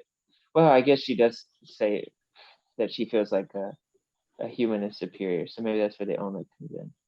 But I may love him. I'm just a beech tree. So I'm allowed to love. He's a man. I'm a beech tree. I can love him. It's very strange. When I first read it, I thought maybe she was arguing with some off screen voice, that. But I don't know why I thought that. Like it seems like she was insisting, like I'm allowed to. Keep talking, you guys. I'll be right back. I'm gonna grab another one of his books because I don't know if this might somehow be related. Be right back. She could be saying, she could be discovering to herself that she does, like, oh, I may love him. Oh, I may, like I might. It's possible that I am in love with him. But I don't know if that's any more plausible of a reading. It feels a little better to me. I don't know why I didn't get there either. I might love him. I might love him.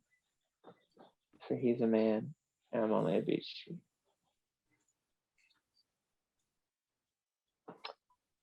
Yeah, it could be might or I'm allowed. Did you hear that, Jason? No, I'm like you were talking about. He could be allowed. She could be allowed to love him. No. Craig was suggesting that a better read on May would be like she thinking to herself that she might. It's possible that she loves him. Do you think? Okay, going off that as well. This might even tie into what I grew up here. Do you think? Because when he's talking to her, he says, "You're a woman," and she says, "Like, do you see me that? Do you think it's an interplay between the two? Like, okay, so here's this line. This is from Lilith. He's talking to this raven, and he says, "You did me no wrong," he returned, "calling me a raven. or thinking me one. You allowed me existence, which is the sum of what one can demand of his fellow beings. So like there's a play where he's actually engaging with the beech tree and he's allowing the beech tree to love him. And so therefore she's, because he's seeing her as a woman and she sees herself as a tree, but because he's seeing her as a woman, she's like, now I may love him. Like he's allowing me existence as a woman to love him. Do you So think there's she this? is I'm just guessing here. Do you think there's like a play back and forth with like his consciousness and whatever? Or like her saying something like, this is possible that I might love him now. No, I think I see what you're saying. like man has that capability. Maybe it's something like that. Like man has that capability to, like Craig was talking about, to with spirits, like they're personified in a way. And so then like I don't know that an animal would do that. Like she might not say like, oh, he's a dog, I might love this dog. But it's like he is man, so therefore he's noticing my person or personality as well. The personality of the beech tree, the characteristics, like man has that capability to do that, and because he's man, that way I may love him. I don't know. I feel like I'm rambling. Am I even making sense? No, that's a good train of thought. It's just, it's hard to take its measure.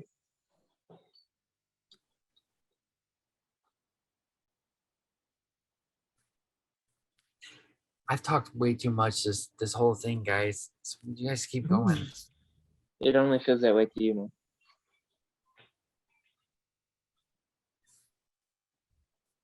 I don't know. I'm just not saying it because I'm confused. It's confusing. It is confusing. Same. It's a lot of good ideas coming out of everybody, but I don't know what I think. The way that it reads sounds like if you just take the second half of that sentence, it sounds like I am only a beech tree. That sounds like there's something separating them, right? But then the first part of that doesn't. Like, I can't do this, for I am only something. Like that is a very divisive sounding sentence. Mhm. And so yeah, I'm just confused. I don't know. It's a sentence that sounds how? Like if you were to say, oh, this person is this and I am only this, that is a very distinct separation of X and Y, right? And so the very first time I read this, I must have just been like freezing over it, but I like focused in on the second part of that sentence, and I thought the overall purpose of this was to say something like, and I think now, Mitch, that you're correct, but I thought it was something like, I would be able to love him. I would be able to love him. However, he is a man and I'm only a beech tree. Like the way that the second half of that reads sounds like there's an obstruction there. If you say, Yeah. but he is something and I am only something else, you know? You'd almost double back and think you're saying, I can't love him. I'm only a beech tree and he's a man. Or that, right, exactly. But instead she says, I can, or maybe she says, it's possible that I might. Is this one of those situations where it's lost in translation through Maybe. the change The in bad language? writing. Like, well, no, like Older maybe. English. But you know, like how people would say, "Oh, that I would love him," and that doesn't make any sense to us now. Yeah. I don't. That's not a bad line either. I wonder if this was just very plain to the people who would have read it. I think you're right there, Craig, because it feels like it's like, oh, that I may love him. You know. See, that's what I thought, Mitch. Oh, okay. That's probably right. That's probably right. I just couldn't get there in my mind because I think the time and place different. I may love him. I may love him. I mean, I don't know. Let's say that is the correct reading of it, right? the beech tree seemed very entertained with, going back to what Jason said, with the main character giving her the freedom to think of herself as a human female, and was like, oh, we all talk about, the legends are that we'll turn into, people, human beings, and like, so if that interpretation of the ending of chapter 4 is correct, that fits very nicely with the beech tree dreaming of no longer just being a personified tree, but being a person, right? Like, oh, the things I would do if I were to be a human woman. Yeah, in Lilith, he sees this raven, and this raven's showing up and talking to him, and then the raven turns, and it's a man, and he's clothed in like this cloak and everything, and then he turns again, and he's a raven, and he's like, "I'm sorry, I didn't know you were a man," and he's like, "Don't apologize, I was a raven, like you allowed me that at least." And so it seems like, to me, it seems like because he's man, it's like he's allowing the tree to exist as a woman, and it's like he's allowing, he's able to interact with the tree in a communion of love. I may love him, because it's like, to me it seems that's, I guess that's what I'm getting at, but I'm trying to wonder if there's other things like that. I don't know. I mean, trees are very loving. Yeah. I mean, we were talking about like trees are kind of like the humans of the forest, and I was also thinking like trees are the only thing that they're like a shelter to animals, and they're a shelter to us as well, and they're very loving and protective, and so that's part of the reason why they don't have a fairy mentioned specifically, is because that's a good example. That's the example I was trying to think of, like a counter argument to what I'm saying. So, like the little animals, the critters that live in the holes in the trees, could the tree say the same thing to them? Like, oh, I may love the raccoon. I may love the raccoon because now I'm home and I'm providing for the raccoon. Like, could you make the argument there, like to counteract? Because the thing that's coming out of my mouth is like, it's mankind that's able to engage in this tree and allow it to be a woman and allow it to love him back almost in a way. But could the critters of the forest do the same? And probably it wouldn't see it as a woman, but it would still be allowed to love them, I would think, in that way. I don't know. I like the lament argument a lot right now. The lament, like that Craig was talking about, the longing. Yeah. I wonder That if seems it's to be there as well. I'm curious if there's some kind of backdoor theological type of claim embedded in this, like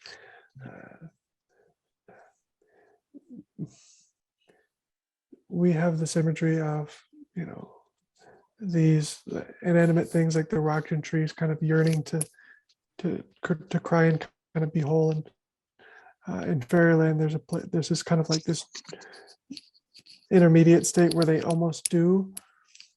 This is, like in Wizard of Oz, you have all these characters that Dorothy travels with who are almost whole, but they're not quite human. Like there's a Scarecrow and the Tin Man and the Lion. They're almost, but not. And they have they sing all these songs like, oh, but if I only had this, then I would be.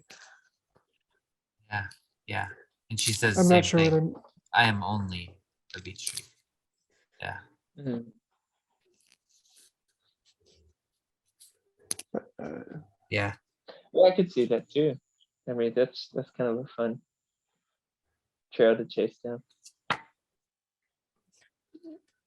I think I say that in light of the prophecy that the trees have about becoming human. Yeah.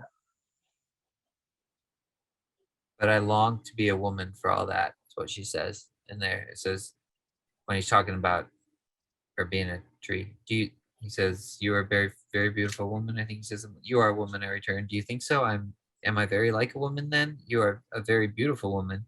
Is it possible that you should not know it? I'm very glad you think so. I feel like a woman sometimes. I do so tonight, and always when the rain drips from my hair. For there is an old prophecy in our woods that one day we shall all be men and women like you. Do you know anything about it in your region? Shall I be very happy when I am a woman? I fear not, for it is always in nights like these that I feel like one, but I long to be a woman for all that. Oh, there's a lot there. I'm like, I don't understand this stuff either.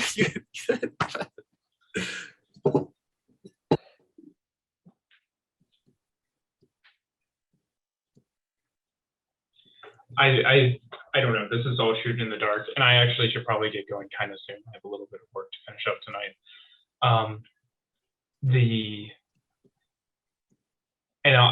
We'll talk about this more whenever we talk about chapter 5. But knowing MacDonald's Christian influence and his worldview, it makes sense to me why trees would want to be humans, because humans were the peak of God's creation. That was like the best, right? And so I don't know. And this might be way too far out there, and we'll just let this go. But I feel like I'm understanding Fairyland almost as like entering into kind of like an Eden-like state. And why wouldn't you want to be made as like the best, right? The pinnacle, as high as you can be. Yeah, in chapter 5, that's when I started writing like Eden on every other page. But it makes sense to me why. And so I just listened to, this is all over the place. I listened to that podcast that you sent me, Jason, about alchemy, and about how alchemists weren't magicians. It's like the practice of alchemy was just an attempt to hurry the natural progression of everything to the best form that it could be. And I'm seeing this as kind of the same sort of phenomenon. Like that. That's a good last words, man, to get in there before you leave. Nice. Thank you. Thank you. But with that, gentlemen, I'm probably going to tap out, but you guys enjoy the rest of this. Thank you, John. I think I'll do the same. I'll say in closing, this episode is brought to you by alchemy. Okay. Yeah. All right. I'll tell And you the off. letter S. The letter S. All right. Well, thanks for Thank you, doing this, guys. Yeah, thank you guys so Enjoyed much. it. Y'all have a great night. See ya. Adios.